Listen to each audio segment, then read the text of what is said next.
I'm Dr. Vijay Neglur, consultant diabetologist from Thane. Extend a warm welcome to episode 4 of 4D, which means detailed discussion and dialogue for patients of diabetes. And today we will discuss about the involvement of the kidney in patients of diabetes. We know 30 to 40% of the patient in the lifetime of disease develop kidney disease, and therefore it's very important to realize that kidney impairment is one of the important comorbid conditions in patients of diabetes. And what's important is that 94% of the death have increased because of kidney disease since 2012. So that is a huge impact of the kidney disease that we see in patients with diabetes. Now, to discuss this in great details, we have very talented speaker, Dr. Neeraj Manikat, who is the assistant professor of nephrology from the Government Medical College at Kozhikode.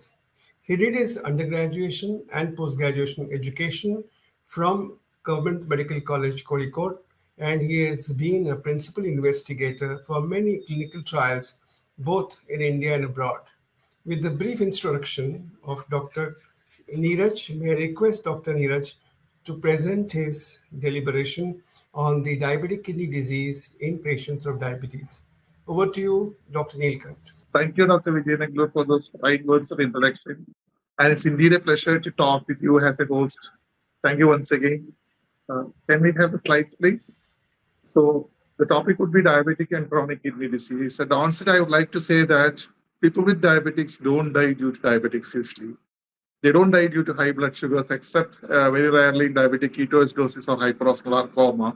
Most of the time, they die due to chronic complications of diabetic, which are part and parcel of improperly treated diabetics or under-evaluated diabetics, I would like to say. So my stress would be on diabetic and chronic kidney disease. If you look at the extent of diabetics and the comorbidities, we can see. Next slide, please. This is the extent of diabetics in India. The prevalence of diabetics in India is something around 10% in an adult population, 20 plus population. And the number of people with diabetics is the second largest in the world. So we can see that the onus is on treating physicians to diagnose diabetic, to properly treat diabetic. When people have diabetics, it's just like hypertension, that the treatment targets, more than 50% of the people don't achieve their treatment targets. That means that the recommended treatment targets are not attained, means they are at risk of running to diabetic complications. So it's just like the tip of the iceberg which hit the Titanic. The Indian diabetic is an iceberg where we are seeing apparently only a few people who are diagnosed to be diabetic. Much more are there yet to be diagnosed to be diabetic. And even in people who are diagnosed to be diabetic, 50% have not achieved target. And this is not a very dismal figure. The figures are dismal, but world over, this is the case, and we need to improve on our focus on controlling diabetics effectively and diagnosing more cases out of the people who are walking in the streets with diabetics and not knowing they are diabetics. So it's just like a ticking bomb in there. And when you look at the burden of chronic kidney disease, the first thing that comes to a physician's mind is that chronic kidney diseases are due to glomerular diseases. But when you look at the proportion of people who have chronic kidney disease and the underlying etiology, we can see that primary glomerular disease just accounts to less than 10% or something like 7%. The rest, major chunk, is by diabetes. 44% of chronic kidney disease burden is by diabetics, which is a preventable disease. Preventable disease, when you diagnose diabetic early, treat diabetics effectively with personalized medications, looking at the risk factors of the individual, target him. And the second contributor is uncontrolled hypertension, which again, I would say it's not just pure hypertension. It may be a significant contribution, maybe diabetics along with hypertension in that. So together they contribute more than 70%. That is 3/4 of chronic kidney disease who are facing dialysis or on medical management of diabetic or medical management of chronic kidney disease are actually preventable. We know that primary glomerular disease are not preventable entities. Diabetic kidney disease is a preventable entity, or at least an entity that can be managed effectively and prevented from going for chronic kidney damage. We all know the various pathophysiologies involved in the progression of uncontrolled hyperglycemia to diabetic nephropathy. So immaterial of whatever the pathogenesis happen, it is the proper control and prompt control of diabetics, not only the sugars, but also on the molecules that are characterized by better protection, renal protection. Because 10 to 20 years back, we hardly had any molecule other than insulin, metformin, and sulfonylurea. Now there are a plethora of compounds, pleiotropic effects, which show that beyond diabetic control, there are additional renoprotective, there are additional cardioprotective effects. So it's a time, and most of these compounds have come off patent and is available to the vast majority of the Indian population at a cheap cost. So it's a time that we embrace these medical treatments, start treating our patients not beyond the blood sugar values, to look at the pleiotropic effects these molecules provide and utilize them in our armamentarium in the treatment of diabetes. So together, we would like to say that CKD still is a preventable illness. When we look, 70% of CKD is due to improperly treated hypertension, improperly treated diabetes. So proper treatment can definitely delay a vast chunk of these patients from developing CKD and becoming dialysis bound. And when we look at the kidney disease, in diabetic kidney disease, it's a progressive loss of renal function. So just like most of heart failure, once it sets in, it is a progressive, reversible, or partially reversible, or retardable progression to renal failure. So be it due to kidney damage, pathological abnormalities, or EGFR decrease, ultimately, chronic kidney disease is something that has to be prevented. So progressive renal function is what has to be arrested or reversed at any stage of diagnosis of a kidney disease in a patient. And this is the classification and the screening criteria for diagnosing CKD, managing CKD. So you have a huge population of patients with diabetics coming to your OPD. How do you know which patient has what degree of renal affection? So basically, when do you screen a patient for renal affection? If it is a type 1 diabetics, right at the diagnosis, we are supposed to screen the patient for diabetic kidney disease. When it is a type 2 diabetic, probably we should screen them every 5 years after the diagnosis and then subsequently yearly. So the first 5 years in a type 1 diabetics is okay. You can wait. In type 2 diabetics, you should start screening right from the diagnosis and every yearly after that. Now, how do you do that? It's pretty simple. You can do a spot urine albumin creatinine ratio, which is fairly very simple, easily available, slightly costly, but make the spot albumin creatinine ratio makes the patient very comfortable. He doesn't have to collect the 24-hour urine sample and bring it to that. Also, along with that, you can calculate an EGFR using the several formulas that are available and available in apps. So always, when your patient comes to you as an index case of diabetic, make sure you do a spot urine albumin creatinine ratio along with an EGFR if it is a type 2 diabetic. Immediately calculate the EGFR and note it in your case records, because this is needed for future reference to see whether the patient is deteriorating, remaining status quo. Now, what does a positive result mean? Now, a positive result at the first screening for a urine albumin creatinine ratio doesn't mean he has severe nephropathy, because there are a lot of confounding factors like urinary tract infection, drugs, and a lot of things that can produce a false positive urine albumin creatinine ratio. So a single value doesn't mean anything. Always recheck the value after 3 to 4 months. And if it's persistently elevated, then you should start the patient saying it's a patient having diabetics with a diabetic nephropathy. And then there are, once you have picked up a nephropathy or a severe nephropathy, then it's high time you should go aggressively, reverse the risk factors that are progressing the nephropathy, and target drugs that are known to retard the progression of nephropathy. Now, basically, this is a very useful tool where you go by the CORS, GFR, and albuminuria criteria, the GA criteria where we use. And this table elegantly shows at what point of time you should refer the patient. The red things are always refer the patient and treat the patient because he's at a higher risk of progression to end-stage renal disease needing hemodialysis support. While the green ones, screening can be continued. The yellow ones are the relatively threatening ones, but keep the patient under follow-up, treat the patient aggressively. So as a physician, the green, the yellow, and the orange ones are the ones that they can treat. But once the patient is gone, transgressed to the stage of red, probably he needs the assistance of a nephrologist in the management. So this is an elegant chart that shows at what point of time the one on the x-axis is depending on the quantity of albuminuria. When it is below 30 milligram percentage, he has no nephropathy. It is 30 to 300, he has moderate proteinuria, albuminuria, and more than 300, he has overt proteinuria. And the other thing is based on the EGFR actually. So what are the therapeutic strategies in diabetic management that has got an implication on renal involvement? Now, 3 classes of drugs have definitely shown that they have got renal benefits, and they are DPP4 inhibitors, SGLT2 inhibitors, and GLP-1 receptor antagonists by varying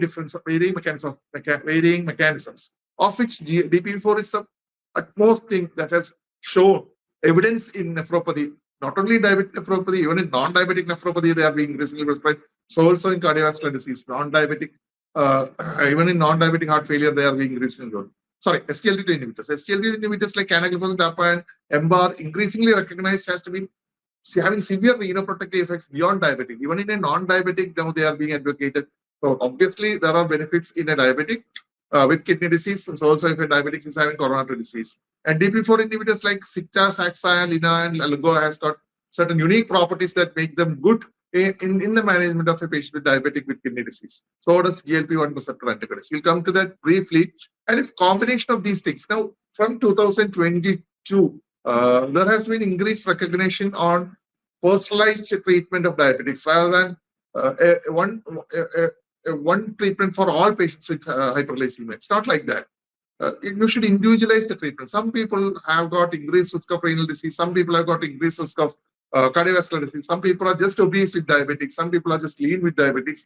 So a single treatment for all these doesn't suit. So you've got to see 8 to 9 classes of compounds with different pleiotropic effects that are now available, which you can utilize, use in combination. At the same time, try to preserve the beta cell function till the late stages and use that in the elegant treatment of diabetes. So fixed drug combinations are increasingly become popular as a start on drug treatment, the first drug treatment, and metformin is no longer a must as the first line treatment, provided there are adequate reasons to say that a DP4 inhibitor or a SGLT2 inhibitor is preferred in these patients. So DAPA with combination, SGLT2 inhibitor in combination with the sitagliptin-like molecule has got very much action on different parameters, including glycemic control and the persistence of glycemic control, and of course the durability of action as well. So basically how they act in synergistic manner. SGLT2 inhibitors, we all know that increase the urine glucose excretion and decrease the plasma volume, and it preserves, and by producing glycosuria, it will increase the beta cell insulin sensitivity and increase insulin resistance. At the same time, endogenous glucose and glucagon secretion is increased. Similarly, along with these changes produce decrease the cardiovascular risk, decrease the body weight, decrease the uric acid, decrease the systolic blood pressure, and decrease the body weight effectively, which are very good, very good as far as an obese diabetes is concerned. The other arm, DP4 inhibitors will decrease the endogenous glucose and glucagon production. At the same time, it will increase the insulin secretion and the incretin effect, and definitely that has got a benefit in lowering blood sugar. And a combination of these two things have shown overridden the concerns of possible increased urinary tract infections as well, which was a concern with SGLT2 inhibitors. So together these two, they make a very good combination in the management of type 2 diabetics and people who are at risk of renal disease. The SGLT2 inhibitors has got a non-insulin dependent effect, so it can be used at any time in the management of type 2, be it early type 2 diabetic where the patient is not insulinopenic, or very late in diabetic where he is insulinopenic. That's an okay drug in all these drugs. The only problem of giving an SGLT2 inhibitor if the patient is having severe ESRD and the GFR is very less, because it doesn't act in those patients, because renal mechanism and urine excretion is needed for the action of SGLT2 inhibitor. So there are various trials that have shown the benefit of SGLT2 inhibitor. You don't need a trial to show aspirin's effectiveness, and something similar in SGLT2 inhibitor.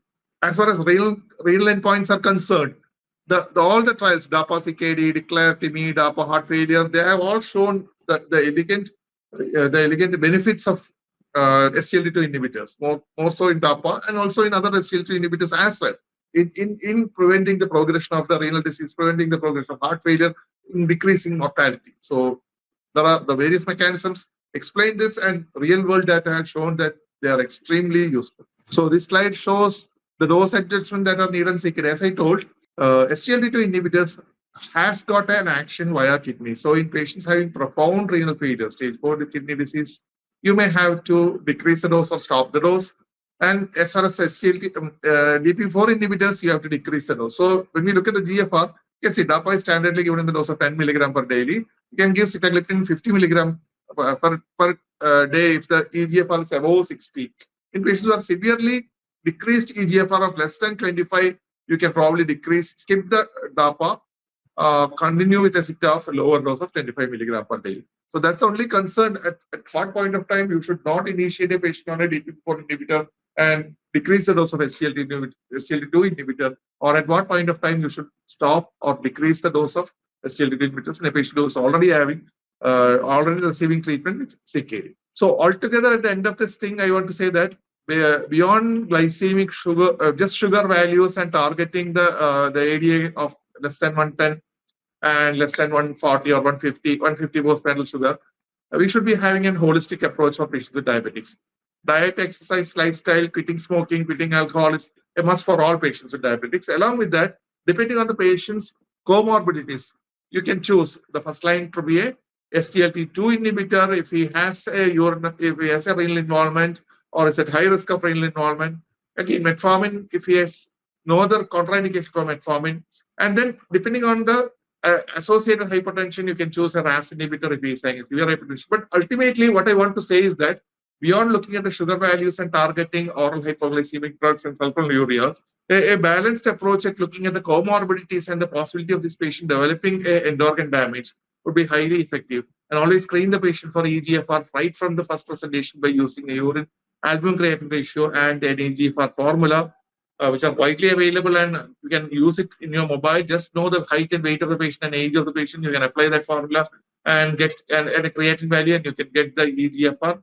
Quote that for future reference because that will be extremely useful for you to see when the patient has gone years later when the patient develop some comorbidities. Yeah, thank you, Dr. Neeraj, for an Thank excellent you. overview on diabetic kidney disease. There are a few questions that have come up because of the interest that you presented in your discussion. And the first question is, what are the early signs and symptoms of DKD? Yeah. As far as kidney disease is concerned, it's a silent killer just like hypertension. So probably you have to be very, very, very sensitive in asking the questions because nocturia is an early sign of kidney disease. But in a diabetic, nocturia is a treacherous sign because uncontrolled blood sugars can have nocturia.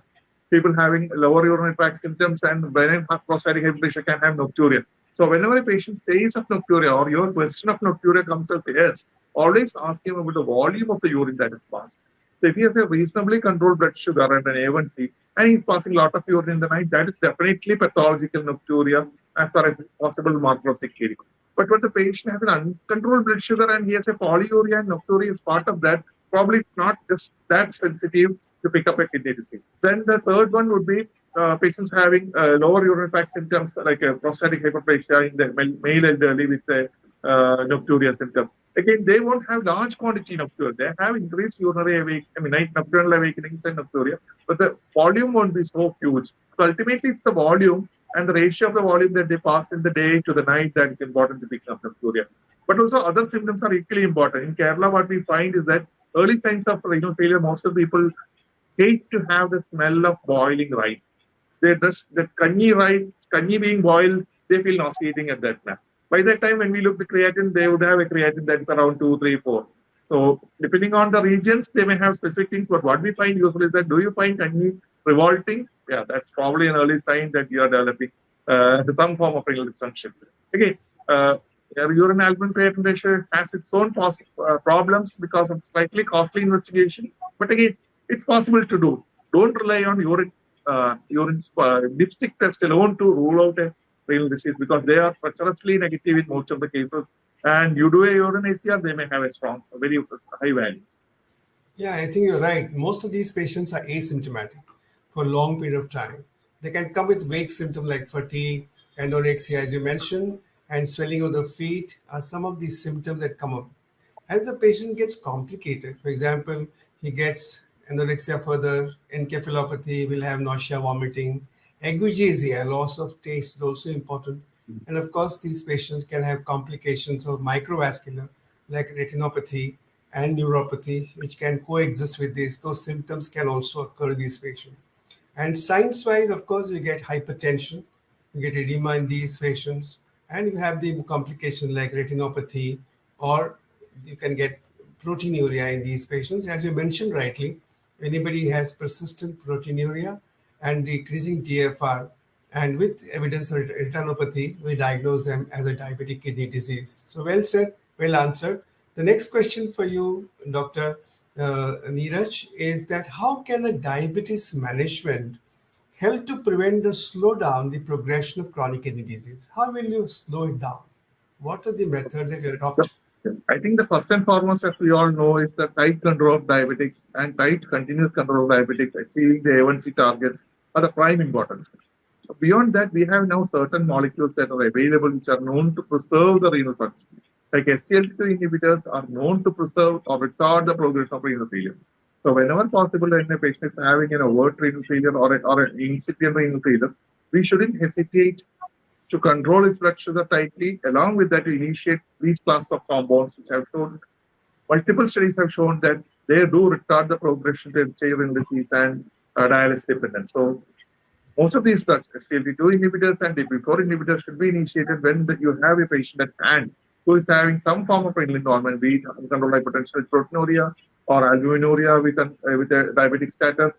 We shouldn't hesitate and just go back to our routine management of diabetes. We should initiate these drugs at the earliest. Yeah, I think you're right. The standard of care is important, like management of hypertension, the glycemia, and of course, diabetes and blood pressure. They are important. ACE and ARB are also very important. Then SGLT2 and finerenone are also to be added in a sequential manner. So as early as possible, if you can get these drugs on board, you can prevent the decline of GFR significantly, so much so that you can prevent or delay the dialysis to the tune of 15 years. So therefore, that's the beauty of adding therapy sequentially so that you can delay decline of GFR in these patients. You rightly mentioned about the combination therapy of SGLT2 and DPP4 inhibitor as the one of the best combination to treat patients of chronic kidney disease and diabetes. Can you tell us what are the populations, special populations, which will benefit from this combination? Okay, I think people who are overweight definitely would definitely benefit from this because Yes. of the weight neutrality of weight reduction of SGLT2 and weight neutrality of gliptins. They are very useful probably in this patient because ultimately weight is an independent factor for the progression of renal disease. So does uncontrolled diabetes. So controlling the weight definitely will go a long way in controlling diabetics and also in progression of renal disease.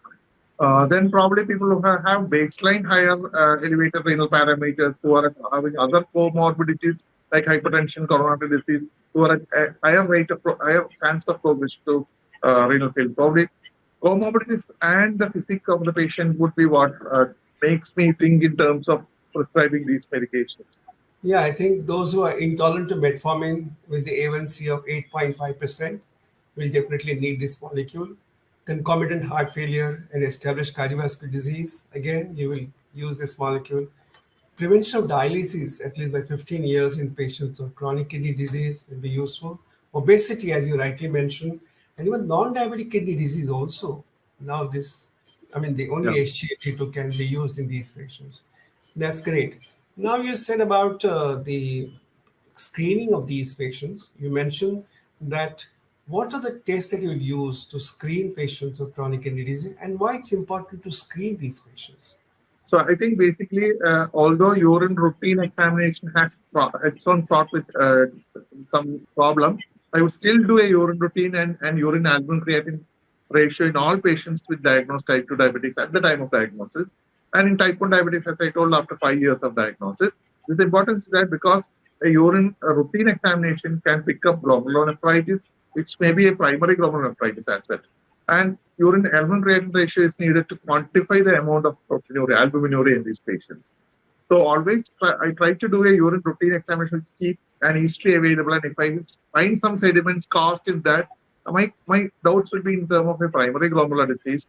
While if they are bland at the same time your patient has urine albumin excretion ratio that is above 30, I would think of a primary glomerular disease, secondary glomerular disease as part of a diabetics. Which case I would be targeting more diabetic control and drugs that would prevent the progression. While in the first case, I would target for a primary glomerular disease, which can very well coexist with a patient having diabetics as well. You're right. If you see the statistics, it is less than 40% of patients get the recommended testing. It's very surprising to see that.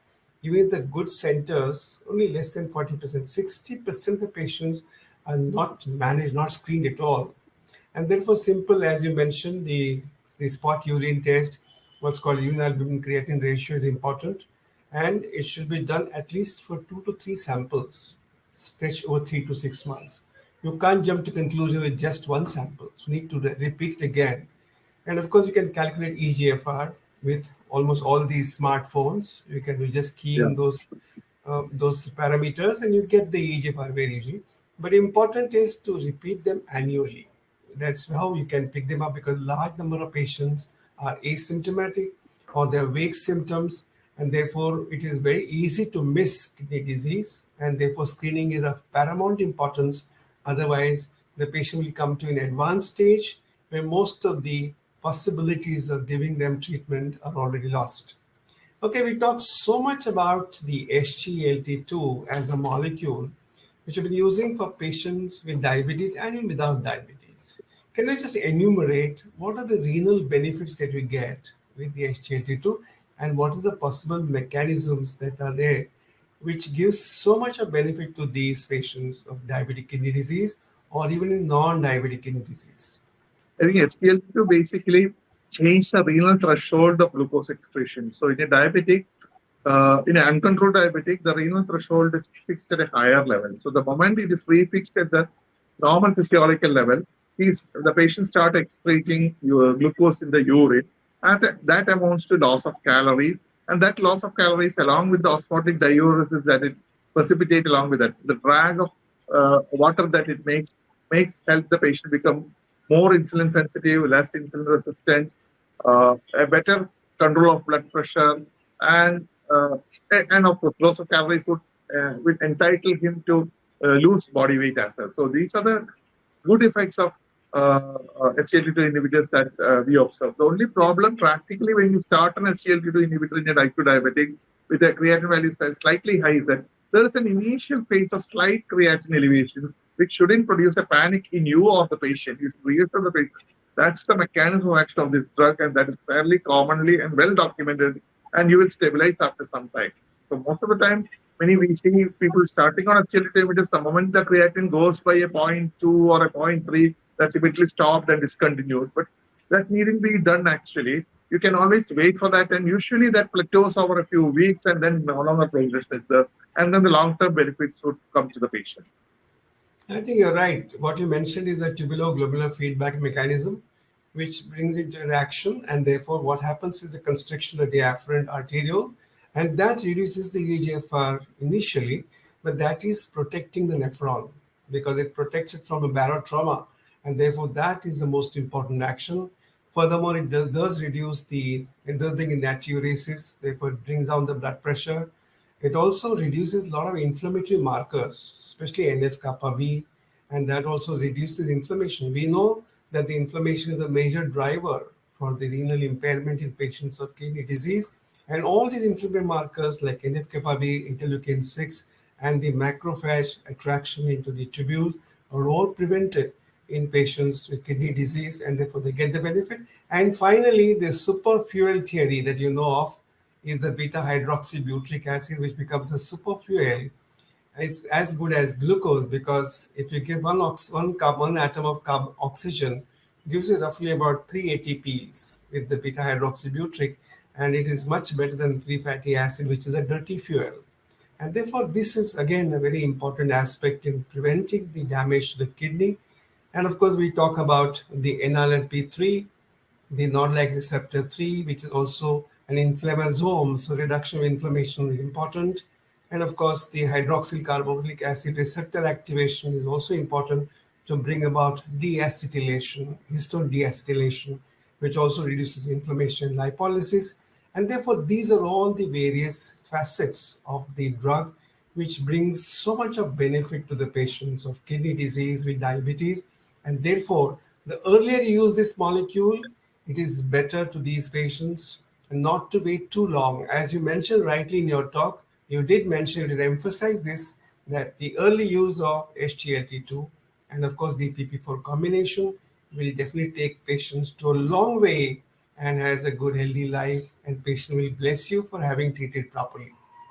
So Neeraj, before we part or we close this discussion, I would like you to say a one-line message to all the doctors who are listening to your talk, on the pearls of wisdom so far as diabetic kidney disease is concerned. What would you say to them? I think diabetic kidney disease is something that is a preventable illness in all patients with diabetic, and it's a potential complication that can occur in all your patients with diabetes. So be vigilant. You check the blood pressure, you check the sugars, you check the food, but never forget to check the renal function, especially not the creatinine alone. Look at the GFR, look at the urine albumin creatinine ratio. Don't hesitate in that. Never diagnose a diabetic kidney disease after the creatinine gets elevated. It should be months and years before that. A routine screening of urine albumin creatinine ratio and urine routine, and of course, symptom analysis of this patient. Thank you, sir. Right, that's why Dr. Neeraj you said screen these patients. Look at the urinary protein, look at the creatinine, look at the GFR, and treat them aggressively as early as possible so the patient's kidneys are protected. Thank you very much for your fantastic Thank you, sir. advice, Dr. Neeraj, and we really enjoyed listening to you. And hope everyone who's tuned in also had enjoyed listening to you. Thank you very much.